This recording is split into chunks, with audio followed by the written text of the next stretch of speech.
আসসালামু ঘটেছে শোন বন্ধুরা। বন্ধুরা, আপনি কি ভাবছেন যে এই মুহূর্তে বিশ্বের কোনো কোণাটা সবচেয়ে বেশি অস্থির? কোনো জায়গায় কখন একটা বড় ধরনের বিস্ফোরণ ঘটতে পারে? যদি আপনি উত্তরটা জানেন, তবে আপনি হয়তো পৃথিবীর সবচেয়ে গুরুত্বপূর্ণ খবরগুলো জানতে পারছেন। কারণ এই মুহূর্তে বিশ্ব একটা অত্যন্ত নাজুক মোড়ে দাঁড়িয়ে। একদিকে আমেরিকার রাজনৈতিক অস্থিরতা, অন্যদিকে মধ্যপ্রাচ্যের বিভিন্ন প্রান্তে চলছে এমন এক যুদ্ধ যা শুধু সামরিক নয়, এটা ক্ষমতার, বিশ্বাসের এবং অস্তিত্বের লড়াই। দেখুন বন্ধুরা, এই মুহূর্তে আন্তর্জাতিক ভূরাজনীতিটা যেন একটা বিশাল দাবা খেলার মতো। এখানে প্রতিটি চালের গুরুত্ব অনেক, আর এই চালগুলো এমনভাবে চলছে যে বিশ্বের বড় বড় শক্তিগুলো একে অপরের থেকে ক্রমশ দূরে সরে যাচ্ছে। আমরা শুরুটা করব মধ্যপ্রাচ্যের সবচেয়ে উত্তপ্ত এলাকা থেকে, ইরান। এখন প্রশ্ন হলো, ইরান এই মুহূর্তে কি চাইছে? খবর বলছে ইরান এখন নিজেদেরকে এক বিরাট হুমকির কেন্দ্রে পরিণত করেছে। আমেরিকার মতো পরাশক্তিগুলো যখন নিজেদের অভ্যন্তরীণ কোন্দলে ব্যস্ত, ঠিক তখনই ইরান তার সামরিক সক্ষমতা নিয়ে একের পর এক বড় ঘোষণা দিচ্ছে। তারা বলছে তাদের কাছে শুধু মিসাইল সাইটগুলোই নেই, তাদের কাছে রয়েছে পারমাণবিক শক্তির প্রস্তুতি। বিশেষ করে তারা বলছে যে যদি কোনো কারণে তাদের ওপর হামলা হয়, তাহলে তারা ইউরেনিয়ামকে ২% পর্যন্ত সমৃদ্ধ করতে প্রস্তুত। বন্ধুরা, এটা কোনো সাধারণ কথা নয়। এটা এমন একটি ঘোষণা যা পুরো বিশ্বকে কাঁপিয়ে দেওয়ার ক্ষমতা রাখে। আর শুধু পারমাণবিক শক্তি নয়, ভূকৌশলগত দিক থেকেও ইরান নিজেকে অপ্রতিরোধ করে তুলেছে। স্টেট অফ হরমুজ বা পারস্য উপসাগরীয় এই গুরুত্বপূর্ণ জলপথের প্রায় ৩০টি মিসাইল সাইট, যার মধ্যে আমেরিকা অনেক হামলা করেছিল, তার ৩৬টি সাইটকে তারা আবার সক্রিয় করে দিয়েছে। এর মানে কি? এর মানে হলো আমেরিকার নৌবাহিনীর জন্য এটা এক বিরাট চ্যালেঞ্জ। ঠিক এই পরিস্থিতিতে বিশ্ব দেখছে যে মধ্যপ্রাচ্যের পুরনো নিয়মগুলো আর খাটাচ্ছে না। আমরা দেখছি ইউএই এখন ইসরায়েলের ছায়ায় থাকতে গেলে তাদের অস্তিত্বও বিপন্ন হতে পারে।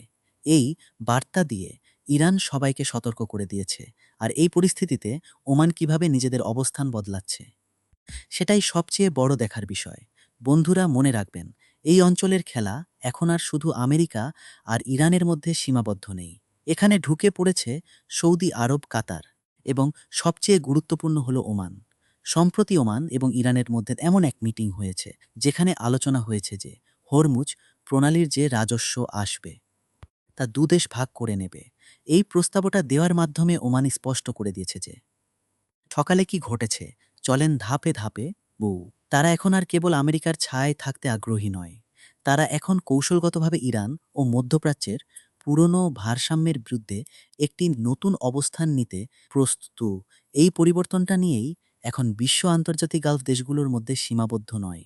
এই পরিবর্তনটা নিয়েই এখন বিশ্ব আন্তর্জাতিক রাজনীতিতে নতুন করে হিসাব করছে।